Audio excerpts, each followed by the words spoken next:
마태복음 13장에 보면은 예수님이 천국 비유를 많이 말씀을 하셨습니다.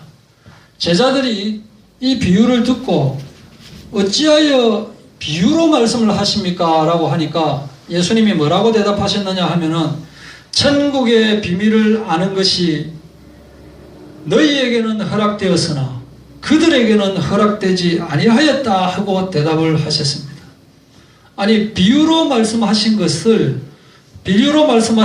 우리가 일반적으로 생각할 때는 잘 모르는 사람들에게 잘 이해하게 하기 위해서 비유로 말씀하신 줄을 알았는데, 알고 보니까 일부러 비유로 말씀을 하셔서 알아듣는 사람만 알아듣고 못 알아듣는 사람은 끝까지 못 알아듣게 하기 위해서 예수님께서 비유로 말씀하셨다, 이렇게 대답하셨습니다.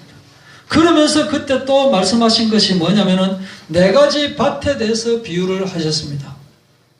옥토가 있고 가시밭이 있고 길가밭이 있고 또 돌짝밭이 있는데, 예수님의 말씀이 임하면 100배, 60배, 30배 결실을 맺는다라고 하는 내용입니다. 두 번째 비유는 가라지 비유입니다. 분명히 이 밭에 좋은 씨만 뿌렸는데 어느 날 보니까 나쁜 것들도 가라지도 같이 피어 있는 거예요. 아니, 이거 어떻게 된 것입니까? 라고 하니까 주인이 밤에 원수가 뿌렸는가 보다. 주여, 이것을 뽑아버릴까요? 라고 하니까 가만 내두어라. 끝날에, 추수날에 하나는 곡간에 하나는 불사를 것이다, 이렇게 그냥 놔두어라라고 말씀을 하신 거예요. 그 다음에 겨자씨 비유와 또 누룩 비유를 하셨습니다.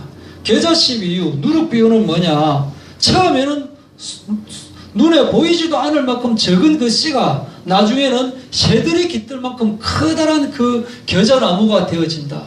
처음에는 그냥 잘 선낫 한 스푼 되는 그런 누룩밖에 안 되는 것인데, 나중에 이것이 서말 그릇이 될 만큼 그렇게 퍼져나가게 된다. 이것은 천국의 은밀성, 모르게 퍼져나간다.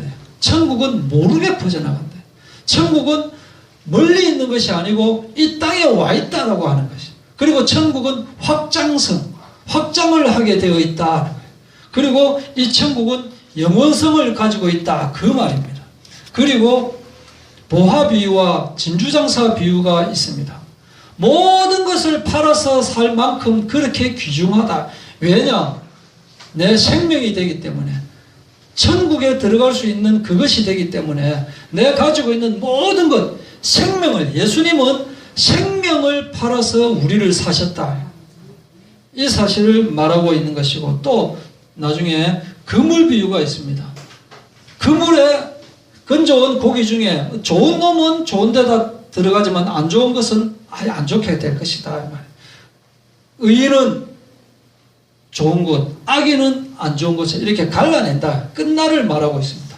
그 다음에 천국 서기관 비유를 했죠. 이 땅에서는 서기관과 바리새인들이 엉터리고 자기 욕심만 가지고 하고 있지만은, 주님께서 오신 뒤에 천국의 서기관은 진짜로 서기관의 그 임무를 그대로 수행할 것이다 라고 하는 말씀을 비유로 말씀하셨습니다. 여기서 천국이라고 하는 그 단어에 예수 그리스도를 그대로 딱 대입하면은 딱 맞아 떨어진다라고 했죠. 즉 천국은 뭐냐? 딱 2가지입니다. 첫째는 예수님이 함께 하시는 곳이다 라고 하는 것이 천국이에요. 또 천국은 뭐냐?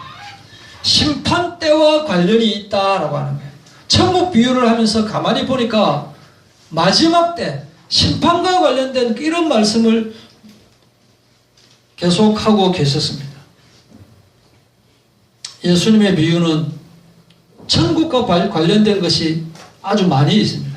예수님의 비유 중에 여러 가지 비유가 있는데 천국과 관련된 비유가 가장 많이 있고, 이 천국과 관련되는 비유는 바로 천국은 예수님이 있는 곳이다, 또 천국은 심판날과 관계가 있다 하는 겁니다.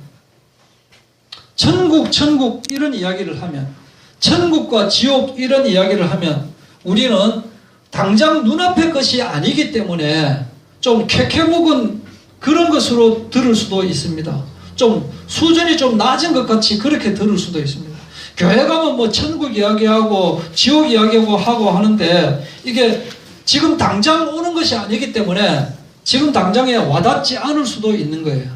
그러나 이 세상에 태어난 사람은 누구나가 언젠가는 죽게 되어 있습니다. 죽으면은 딱 갈 수 있는 곳은 두 군데밖에 없습니다. 천국에 가느냐 아니면 지옥에 가느냐 그 두 개밖에 없다. 한 번 죽는 것은 사람에게 정하신 것이요 그 후에는 심판이 있으리니. 심판이 있다. 오늘 우리 혼인잔치 비유 역시 천국과 관련되는 비유입니다.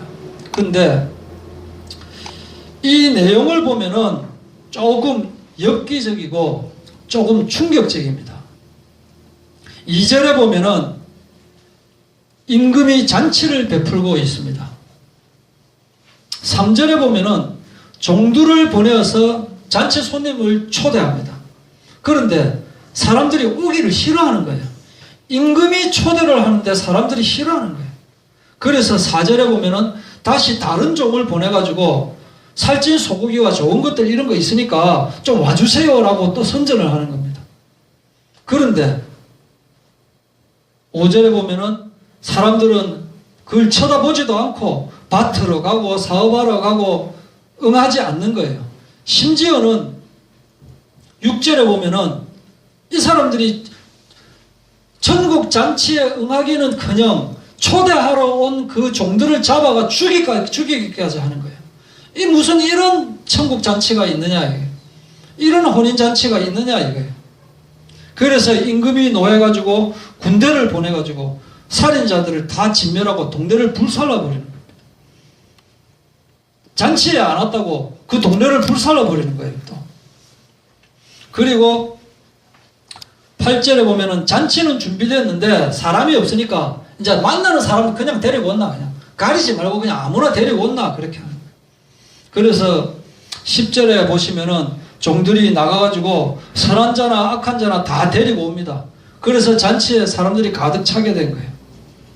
여기까지가 이제 일단락 되는 거예요. 일단락 되는데 또 보면은 임금이 손님들을 또 둘러보러 가는데 예복을 입지 않았어요. 잔치에 다 예복을 입어야 되는데 예복을 안 입고 있는 거라. 왜 예복을 안 입었냐라고 하니까 말을 대답하지 못하니까 막 묶어가지고 손도 묶고 발도 묶어서 밖에 그냥 내던져버리는 거예요. 예복 안 입었다고. 잔치는 통상 기쁨이 있고 잔치는 웃음이 있고 잔치는 축복이 있습니다. 재미가 있고 웃음이 있는 것이 잔치인데 여기 이 잔치는 도대체 무슨 결혼잔치가 이렇게 긴장감이 흐르고 무서운 잔치냐? 무슨 결혼잔치가 이렇게 살인이 일어나고 이런 잔치를 예수님께서 비유를 하셨을까? 예수님은 도대체 무슨 말씀을 하시려고 이런 비유를 하신 것일까? 또 한편으로 내가 만약 여기에 있었다면 내가 만약 이 현장에 있었는데 사람들의 종들이 초청을 했는데 거기에 응하지 않았다면 나는 어떤 일이 벌어질까? 또 내가 손님이 아니고 내가 임금의 종으로 있다가 손님들에게 초대했는데 그 초대하는 사람들에게 잡혀가지고 내가 죽기라도 한다면 과연 또 어떤 일이 벌어질까? 죽어버리는 것이다. 또 내가 잔치에 응하지 않다가 나중에 임금에게 진멸당하고 동네가 다 불살라져 버린다면 이것은 도대체 어떻게 해석을 할 것인가? 또 내가 굳이 잔치에 갔어요. 잔치에 갔는데 예복을 안 입었다는 이유로 다시 손도 묶이고 발도 묶이면 뭐예요? 이 아무것도 움직이지를 못하는 거예요. 이렇게 돼가지고 그냥 어두운 데 내쫓겨버린다면 과연 어떻게 될 것인가? 이렇게 한번 생각을 해볼 수가 있습니다. 여기서 첫 번째로 볼 것은 하나님은 어떤 분이신가 하는 것을 말하고 있습니다. 하나님은 자리가 가득할 때까지 끊임없이 계속해서 손님들을 초청하고 계십니다. 끝까지 손님들을 초청하고 계시는 분이시다.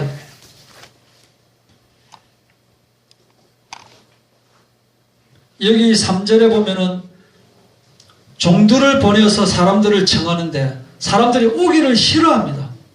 임금인데, 명색이 임금인데 오기 싫어하는 거예요. 그런데 임금이 화날 만도 한데 다시 또 다른 종들을 보내는 거예요. 또 다른 종들을 보내면서 이번에는 뭐가 추가됐느냐면은 맛있는 것도 있다. 준비 다 되어 있다. 그냥 와주시기만 하세요. 3절에는 혼인잔치에 오라라고 말합니다. 오라.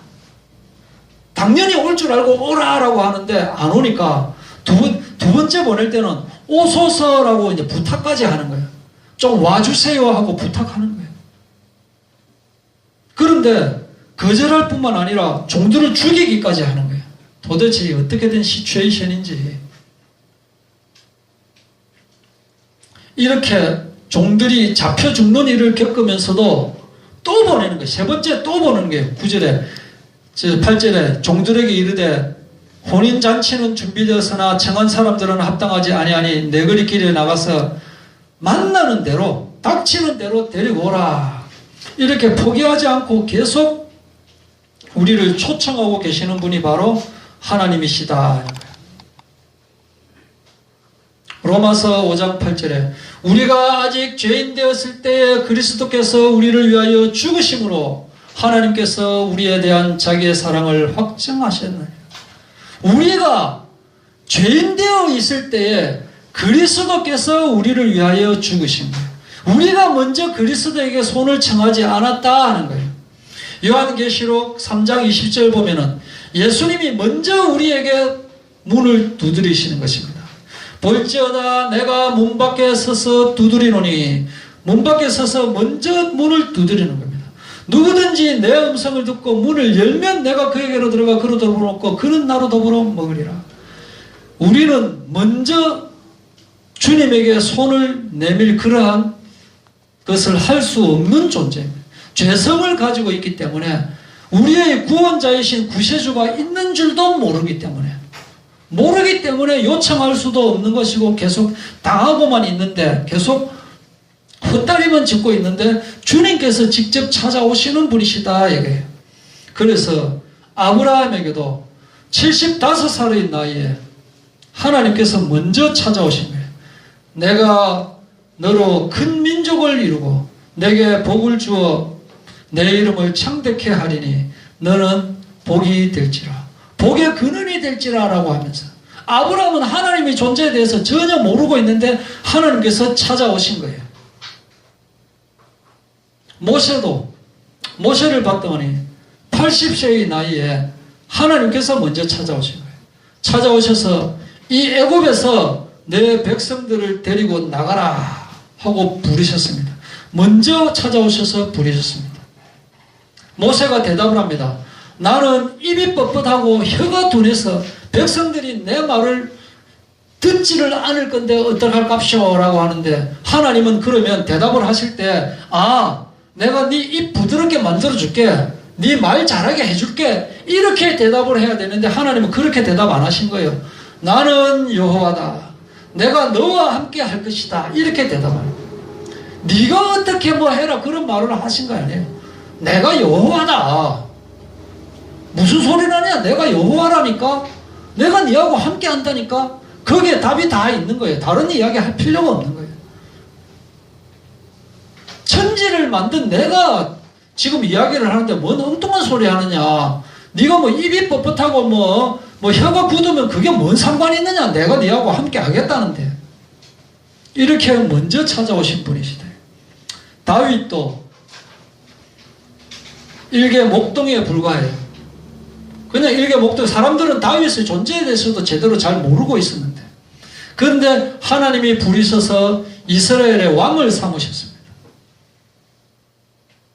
하나님께서 하신 것이다. 바울도 마찬가지예요. 바울은 심지어 예수쟁이를 잡아다가 처형하는 처형자였어요. 그런데 예수님께서 직접 찾아오셔서 이 악질 예수 사냥꾼을 전도자로 만드신 것입니다. 직접 먼저 찾아오셨다. 이때 우리가 잘못 붙잡고 있는 것이 있어요. 저는 강력히 주장을 합니다. 다윗을 닮읍시다. 모세를 닮읍시다. 아브라함을 닮읍시다. 우리 바울을 따라갑시다라고 하는 헛된 설교를 하고 있다. 그러면은 예수님은 없고 바울이 살아있습니다. 그러면은 예수님이 없고 다윗이 살아있다니까요. 예수님은 온데간데 없고 하나님은 온데간데 없고 모세가 살아있는 거예요. 그래서 주일학교에서 여름 성경학교에서 모세를 배우고 다윗을 배우고 예수는 모르게 되어버린다니까요.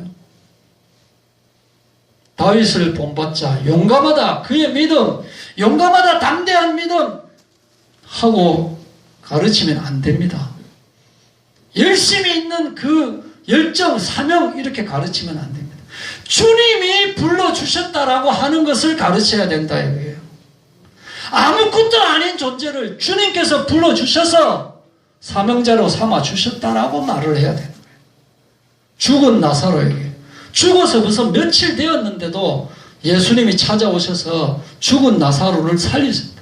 죽은 존재를 살리시는 분이 바로 주님이시다. 우리가 여기서 지금 우리 여기서 예배하고 있잖아요. 그죠? 이렇게 예배하고 있는데 혹시 여러분 스스로 예수님을 알고 찾아오신 분 계십니까? 그런 분 아마 없을 겁니다. 저도 제 스스로 알고 찾아오지를 안 했어요. 스스로 알고 온 것이 아니다. 내가 알든 모르든 내가 원하든 원치 않든 하나님의 초대로 내가 이 자리에 와 있구나 라고 하는 것을 생각하면 감사할 수밖에 없는 거예요. 내가 잘난 것 하나도 없어요. 어떻게 나 같은 존재가 여기에 앉아 있을 수 있느냐? 이것을 생각하면 우리는 잘 되든 안 되든 간에 감사할 수밖에 없는 거예요. 진심으로 내가 어디에 있든지 어떤 상황에 있든지 간에 하나님께서 나를 불러주셨구나 하는 이 믿음, 이 감사를 누리는 저희들 되기를 바랍니다. 그런데 인간은 어떤 존재이냐? 인간은 어떤 존재입니까? 인간은 왕이신 하나님을 무시하는 그런 존재입니다. 하나님이 얼마나 지금 무시당하고 있습니까? 친구도 아니고 동네 이장도 아니고 임금이신데 임금이 잔치를 베풀고 초청장을 돌렸는데 사람들이 안 가겠다는 거예요. 근데 임금이 얼마나 참 속이 좋은지 이것을 참고 좋은 것을 준비했으니 꼭 와달라 이렇게 다시 요청을 합니다. 다시 요청하면 와야 될 거 아닙니까? 그런데 또 거절하는 거예요. 심지어는 초대장 돌리는 이 종들을 잡아가지고 죽이기까지 하는 거예요. 도대체 임금이 초대장을 돌렸는데 거절하고 초대장 돌리는 사람을 잡아 죽이고 있는 거예요. 도대체 이런 데가 어디 있느냐. 예수님이 지금 비유로 말씀하신 겁니다. 지금. 이것이 뭐냐? 이 세상 사람들의 모습이다 이거예요. 이 세상 사람들은 하나님의 말씀에 귀를 기울이지 않고 있습니다. 계속 말을 하고 있는데 심지어 비난하고 조롱하고 그래도 또 자꾸 찾아오면 나중에는 죽이기까지 하는 그런 마음을 가지고 있다. 실제로 순교자들이 많이 있지 않습니까? 사람들이 왜 안 갔을까? 여기 5절에 보면은 한 사람은 자기 밭에 밭일 하러 갔어요. 잘못한 거 아니에요. 자기 밭일을 해야 되기 때문에. 또 한 사람은 자기 사업 때문에. 사업해야 되는데 무슨 잔치 가느냐. 이렇게 따지면 크게 잘못한 거 없다니까요. 누가복음 14장에 보면은 비슷한 내용이 나오고 있습니다. 누가복음 14장 18절에 보면은 다 일치하게 사양하여 한 사람은 이르되 나는 밭 샀는데 그 밭에 한번 나가봐야 되겠다. 밭이 지금 어떻게 되어 있는지 좀 이해 좀 해라. 그렇게 이야기하는 거야. 내 이해 좀 해줘. 내 밭을 사가지고 밭 좀 보러 가야 돼. 또 한 사람은 내가 소 5마리 샀는데 이 소가 지금 뭐 괜찮은 소인지 내가 지금 좀 보러 가야 되니까 좀 이해 좀 해라. 다 이해할 수 있는 이야기예요 지금 다. 또 한 사람은 내가 장가 들었거든. 내 지금 금방 내가 장가 들었는데 우리 마누라 보러 가야 될 거 아니야.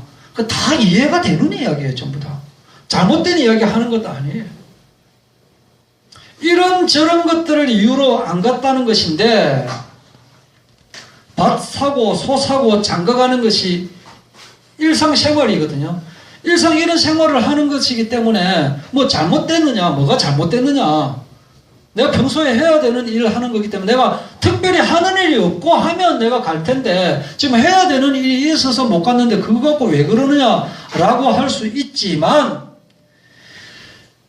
일상생활이, 내 평소 생활이 하나님보다 더 우선이 되면 안 된다 하는 겁니다.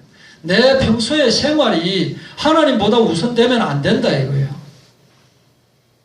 여름에 물놀이 간다고 못 나오고, 휴가 간다고 못 가고, 겨울에 뭐 따뜻한데 휴가 간다고 못 나오고, 주일날에 모임 있다고 못 나오고, 운동 간다고 못 나오고, 등산 간다고 못 나오고, 수요일 금요일 약속 있다고 못 나오고, TV에 그날 또 되게 재밌는 거 하고 있는데 그거는 좀 봐야 될 거 아이가, 이거 지금 지나가면 막 안 할 수도 있는 것인데, 이렇게 대답을 하는 거예요.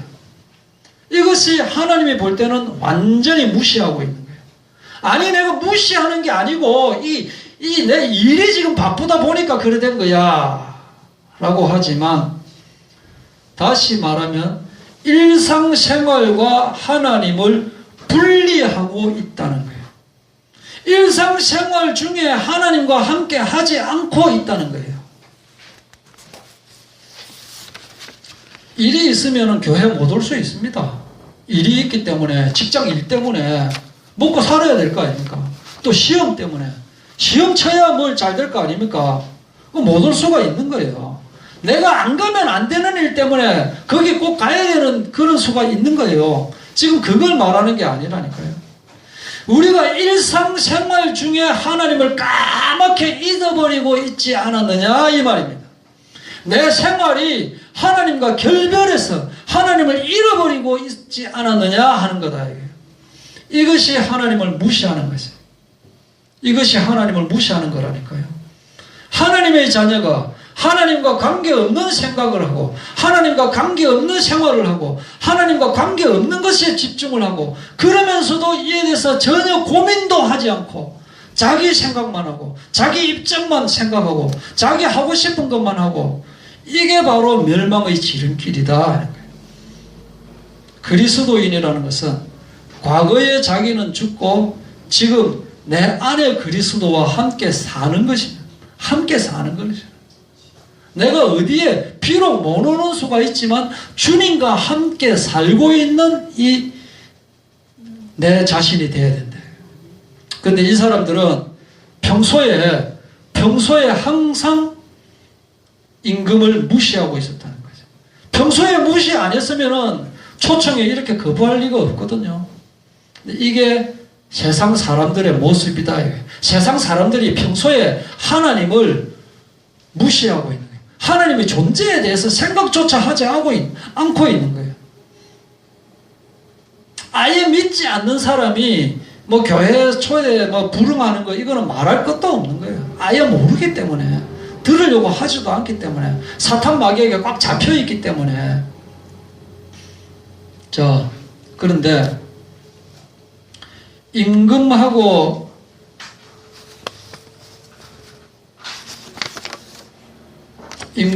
백성하고 싸우면 누가 이깁니까?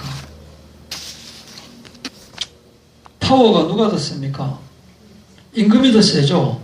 임금의 명령을 거부하면 그게 반역죄가 되는 거예요. 임금의 말을 들어야 정상인 거예요. 드디어 임금이 군대를 보냅니다. 동네 전체를 불사르고 안정화시킵니다. 아니, 잔치에 참여 안 했다고 무슨 동네를 불사르냐?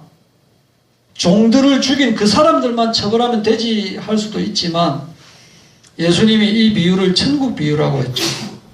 전도자의 초청을 무시하고 전도자를 핍박하고 심지어 죽이기까지 하는 이 세상 사람들의 본성을 하나님은 참고 하시다가 때가 되면 불응한 자는 하나님께서 진멸하실 수밖에 없습니다.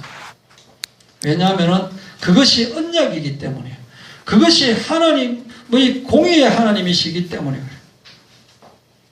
그렇게 안 하면 초청에 응하는 사람하고 초청에 응하지 않는 사람하고 같은 것이 되어버리잖아요.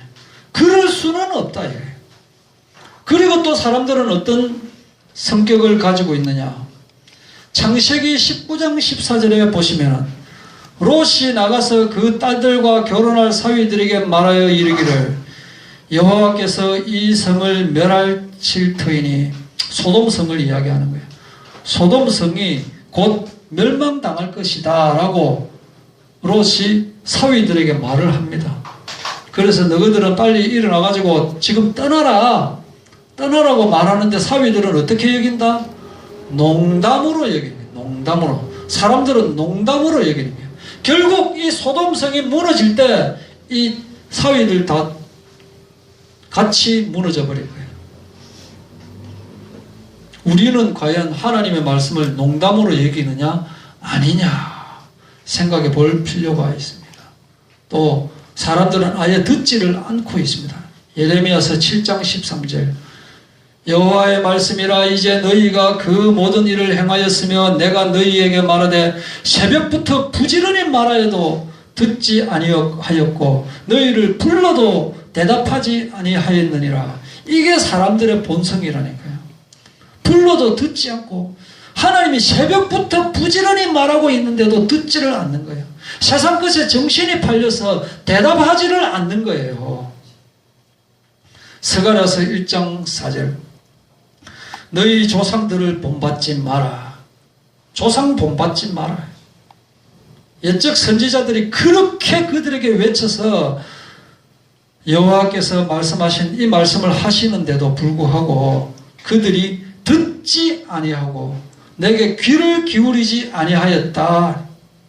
이게 우리의 조상들이다. 조상을 숭배한다 하지만 이게 우리 조상이다. 세상은 그로 말미암아 지은 바 되었으되 세상이 그를 알지 못하였고 모르는 거예요. 자기 땅에 오매 자기 백성이 영접지 아니하였으나 이게 인간들이다. 그런데 그 가운데서 이런 사람들이 있습니다. 하나님의 말씀을 받는 사람들이 있더라. 어떤 사람이 있느냐? 베드로와 요한이 설교를 하니까 그들이 이 말을 듣고 마음에 찔리는 거예요.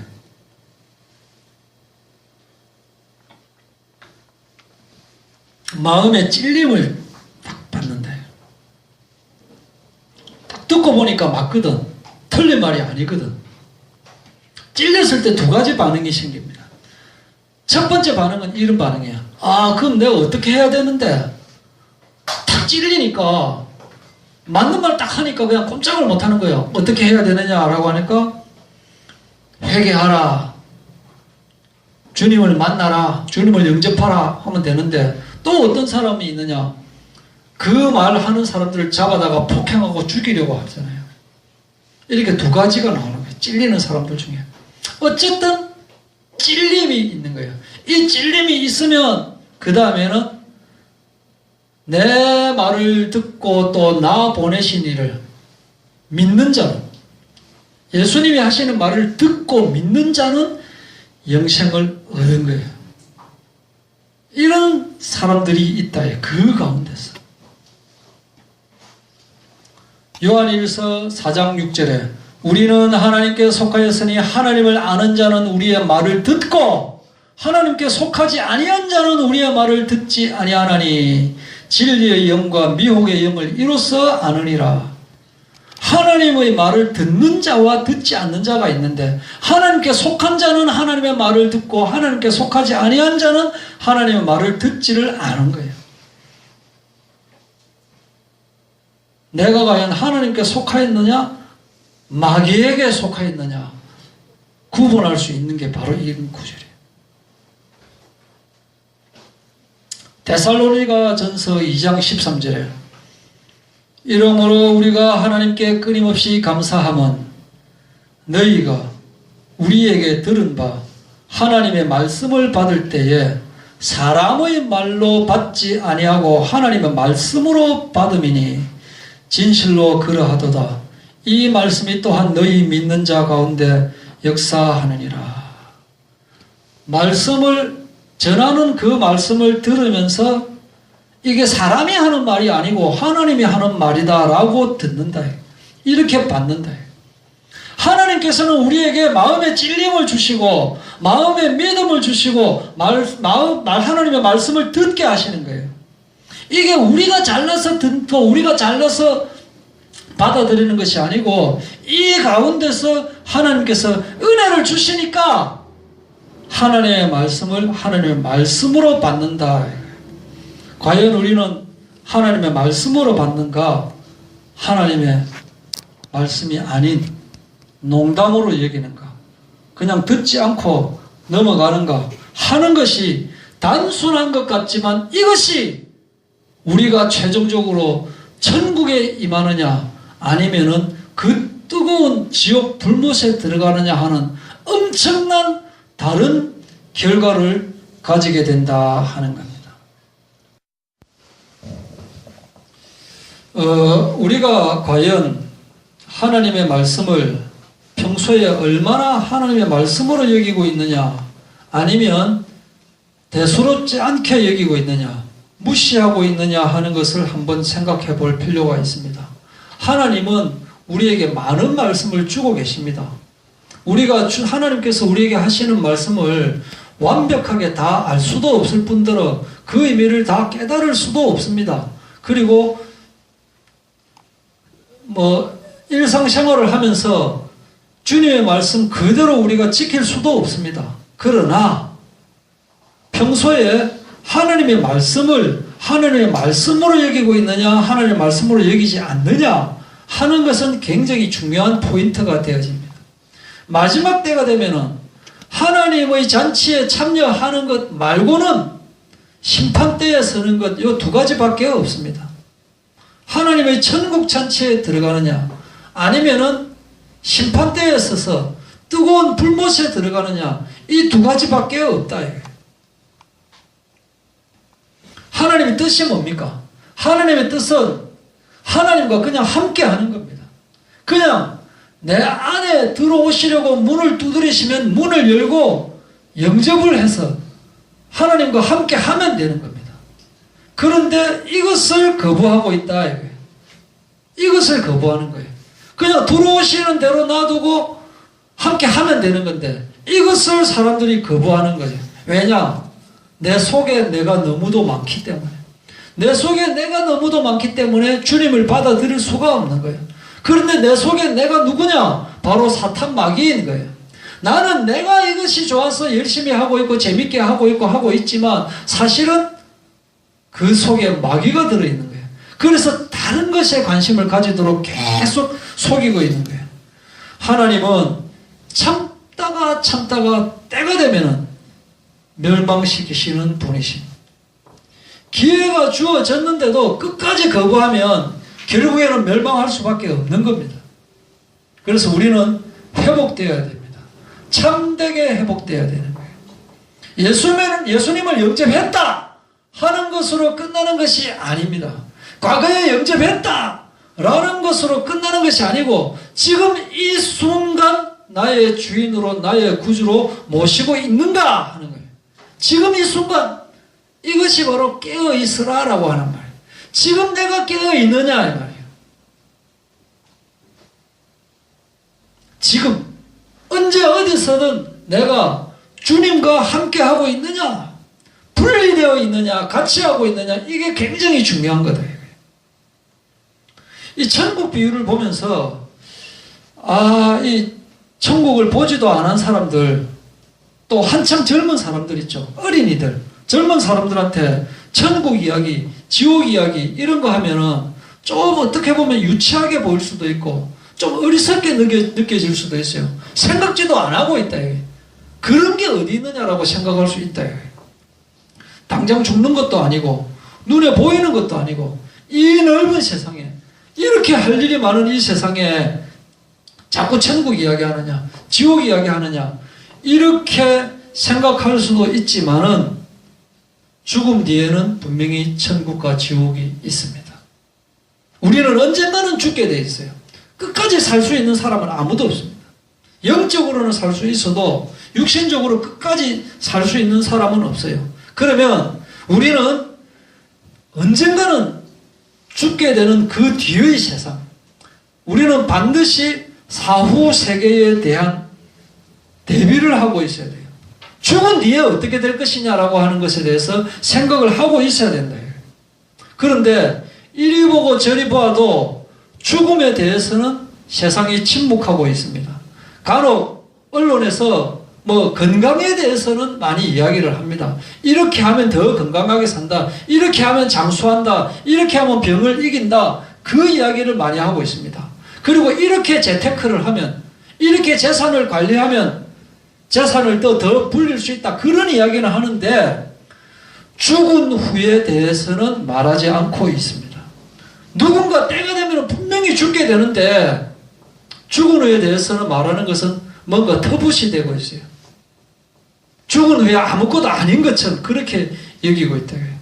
그리고 특히 시한부 생명 이런 것에 대해서는 재미가 없으니까 TV에서 촬영도 안 하고 보여주지도 않고 간혹 모금할 때나 조금 보여주고 그 정도로 하고 있다. 그런데 과연 죽은 뒤에 끝이냐? 성경은 분명히 말하고 있습니다. 하나님 나라 천국에 가느냐 아니면 지옥 진멸의 불 속에 가느냐, 둘 중에 하나 택하라는 거예요. 성경에 분명히 말하고 있습니다. 저는 우리 모두가 천국잔치에서 함께 만나기를 바랍니다. 함께 만나기를 바랍니다.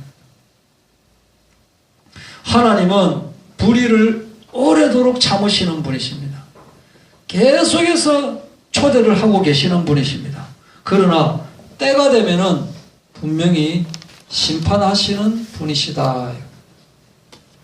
심판대가 분명히 있다. 누구를 심판하느냐? 왕을 무시하는 사람은 결국에는 영원히 꺼지지 않는 불못에 들어가게 됩니다. 우리가 이것에 대해서 불안해하거나 할 필요가 없어요. 그냥 내 자신에게 물어보고 아니면은 바른 길로 가면 되는 거예요. 첫 번째 뭐냐? 내가 지금까지 내 뜻대로 했나? 하나님 뜻으로 살았냐? 하는 거예요. 내가 생각을 하나님 뜻으로 생각했나? 내 뜻으로 생각했냐? 이거는 율법이 아닙니다. 이런 거 갖고 율법이라 하면 곤란합니다. 하나님이 우리에게 주시는 것을 우리가 거부했느냐? 받아들였느냐라고 하는 거예요. 하나님은 계속 우리에게 따라다니면서 무엇을 주시고 있는데 그것을 거부하였느냐? 받아들였느냐? 하는 거예요. 그게 첫 번째입니다. 우리에게 주시는 것을 거부하였느냐, 거부하지 않았느냐. 그 다음에 또 하나는 뭐냐? 하나님이 우리에게 주신 것을 내가 내 이름으로 자랑하지 않았느냐 하는 거예요.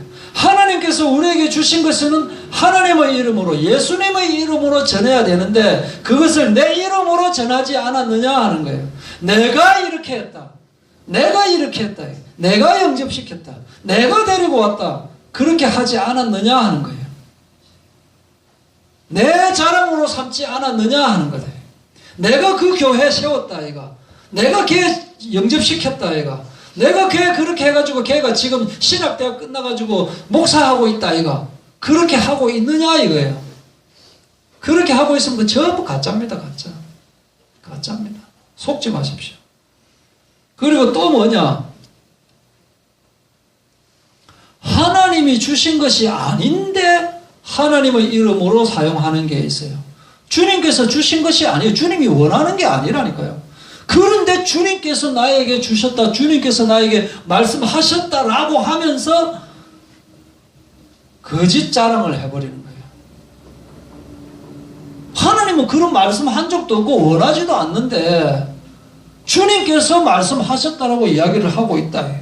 이렇게 과잉하여서 사용하지는 않았느냐? 주님께서 나에게 주시는 것을 거부하지는 않았느냐?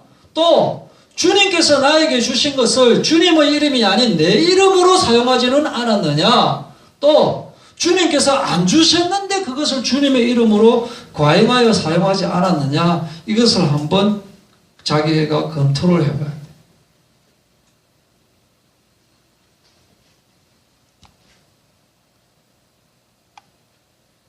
누가복음 16장에 보시면은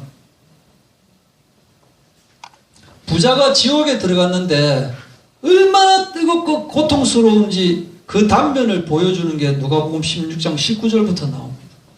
지옥이 얼마나 괴로운 곳인가 하는 것을 보여주고 있는 거예요.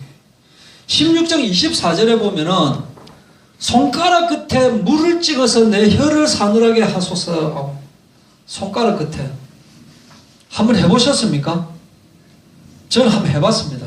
손가락 끝에 물을 찍어가지고 혀 끝에 한번. 느낌이 어떤 줄 아십니까? 아무렇지도 않아요. 서늘할 줄 아십니까? 하나도 안 서늘해요. 제가 이거 옛날에 몇 번 해봤어요. 오래간만에 지금 오늘 한번 해보는데, 그런데 얼마나 뜨거우면 손가락 끝에 물 한 방울 찍어서 내 혀 끝에 좀 데워주실랍니까? 라고 이야기를 한다 이거예요. 너무나 뜨겁기 때문에 물 한 방울이라도 주면 좋겠다라고 하는 거예요. 이것이 지옥의 한 단면입니다. 그런데 뭐라고 대답합니까? 큰 구렁텅이가 있어서 건너가려고 해도 건너갈 수가 없다. 이게 첫 번째 대답입니다. 건너가려고 해도 갈 수가 없는 거예요. 지옥에서 천국으로, 천국에서 지옥으로는 건너갈 수가 없는 거예요.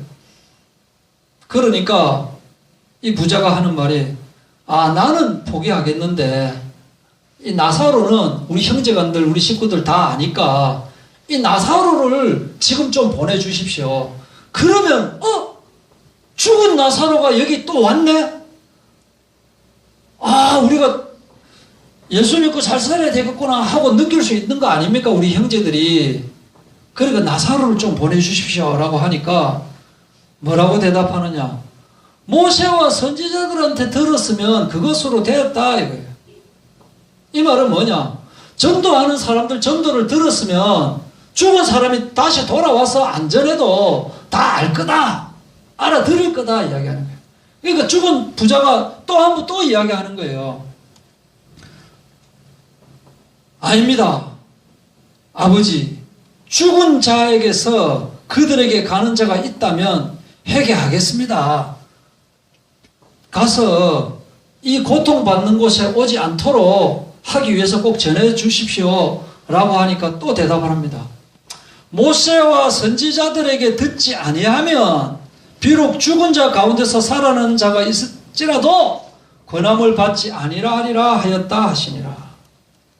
죽은 자가 와서, 그러니까 전도하는 사람들이 전하는 것을 받아들이지 않는다면 죽은 사람이 돌아와가지고 이야기를 한다 해도 그걸 안 믿는 사람은 안 믿는다. 이렇게 대답을 하고 있는 겁니다.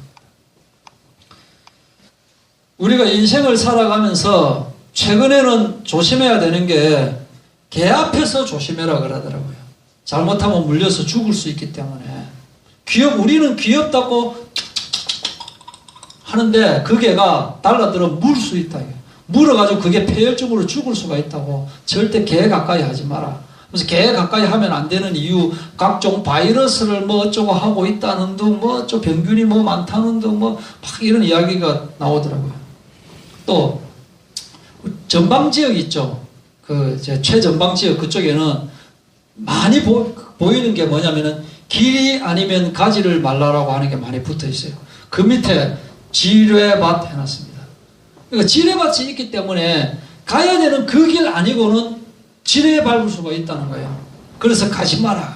그런 곳에 가면 안 돼요. 그 다음에 뭐 낭떠러지에도 가면 안 되고, 차들 막 다니는 데도 가면 안 되잖아요. 그죠? 남자가 여자 화장실 가면 안 되고, 여자가 남자 화장실 가면 안 되고, 목욕탕 가면 안 되잖아요.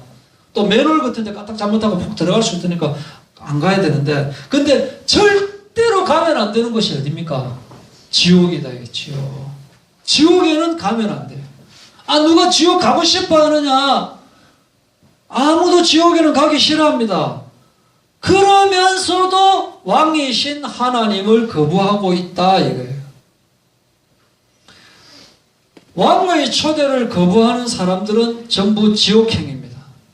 지금 이 땅에서 성공하고 차 좋은 차 몰고 다니고 집 몇 대 있고 차 몇 대 있고 집 몇 채 있고 그게 중요한 게 아니에요. 왕을 무시하면서 사느냐 아니면 왕의 말씀을 받아들이고 있느냐, 그게 제일 중요한 거예요. 이 누가복음 16장에 나오는 이 부자는 날마다 호화롭게 살았습니다. 그런데 왕이신 하나님을 무시하고 살았다 이거예요. 세상에서 남부럽지 않게 살고 성공한 사람들이 많지만은 왕이신 하나님을 무시하면은 결국에는 가서는 안 되는 지옥으로 가게 되는 거예요. 그래서 마지막에 손가락 끝에 물 한 방울 찍어가지고 내 혀 끝에 좀 대주세요. 그렇게 울부짖게 되어진다. 여기 또 보면 참 희한한 게, 거지 나사로는 나사로라고 이름이 나오는데 부자는 이름이 안 나와요. 왜 부자는 이름이 안 나오고 나사로는 이름이 나올까요? 나사로는 하나님의 생명책에 이름이 적혀져 있지만 이 부자는 생명책에 기록이 안 됐기 때문에, 하나님을 무시하고 살았기 때문에 하나님의 생명책에 이름이 기록이 안 된 거예요. 이 나사로는 이 땅에 살 때는 천대받고 멸시받으면서 살았지만은 하나님과 함께 했다. 지독하게 누리지 못하다 보니까 거지로 살게 됐지만은 그래도 나사로 하고 이름이 나사로 하고 이름이 생명책에 딱 기록되었는데 부자는 기록이 안 됐다. 인생에 있어서 최후 승리자는 통장 잔고가 많으냐 적으냐 그게 아닙니다. 어디서 무슨 직책에 있었다 그게 아니에요. 비석들 보면은 뭐 어디에서 무슨 직책으로 살다 가다 뭐 이런 말씀을 남기고 가다 그거 아무 소용없어요. 뭐 이 지역에서 뭐 사또를 했다 뭐 고을 나리를 했다 그거 아무 소용없다. 이 세상은 잠시 있다가 가는 것이에요. 부자가 성공했습니까? 거지가 성공했습니까? 거지 나사로가 성공해요. 최후에 승리한 자는, 최후에 성공한 자는 나사로입니다. 이렇게 최후에 성공하는 사람이 되시기를 바랍니다. 주님과 함께하는 삶이 최후의 승리자가 되는 겁니다. 이렇게 마태복음 22장 설교가 1단락이 되고 그 다음 단락으로 넘어가는 것이 바로 예복 이야기입니다. 이제 잔치가 벌어졌어요. 다 데리고 왔어요. 길에서 보이는 사람들 다 데리고 왔다 이거예요. 데리고 왔는데 임금이 이제 아이고 반갑습니다 오셨습니까 악수도 하고 앉아가고 막 먹고 막 이래 한잔하고 이렇게 하고 있다가 저 임금님 오셨다 하면서 아이고 오셨습니까 하고 있는데 임금이 이제 둘러오면서 아이고 반갑습니다. 아이 빨리 오지 꼭 그렇게 몇 번이나 오라 해가 그래가 오요. 이렇게 아이 죄송합니다. 아이 죄송합니다. 그래 됐습니다. 다음부터는 내가 바로 오겠습니다. 뭐 이렇게 되는 거예요. 그렇게 되는데 예복을 왜 안 입었어요? 예복 앞에서 다 나눠주는데 왜 예복을 안 입었어요? 아무 말도 못하는 거예요. 다 예복 입었는데 예복을 안 입은 거예요. 여가라! 손발을 꽁꽁 묶어가지고 밖에 어두운데 내 던져라! 딱! 어디 잔치에 오면서 예복을 안 입고 오는 이런 기계 어디 있네 이게. 청함을 받은 자는 많되 택감을 입은 자는 적으니라.